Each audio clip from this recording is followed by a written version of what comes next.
ఓం నమో భగవతే నమః. శ్రీ దుర్గాదేవియే నమో నమః.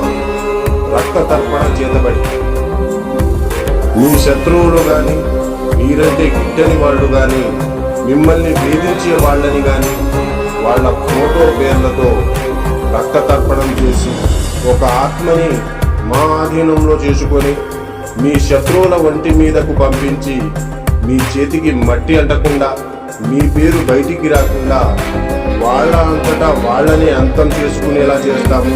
మీ శత్రువు మిమ్మల్ని ఎలా అయితే ఇబ్బంది పెట్టారో వాళ్ళు కూడా ఈ రక్త తర్పణం చేతబడితో నరకయాతన అనుభవించేటట్లు చేస్తాము. మీకు ఎలాంటి సమస్య అయినా సరే, భార్యాభర్తలు విడిపోయినా, ప్రేమికులు విడిపోయిన వాళ్ళని వశీకరణ పూజతో మళ్ళీ కలుసుకునేలా చేస్తాము. జై దుర్గమ్మ శక్తి. మా వీడియోని చూస్తున్న ప్రతి ఒక్కళ్ళు కూడా లైక్ చేసి షేర్ చేయండి, అలాగే సబ్స్క్రైబ్ కూడా చేసుకోండి.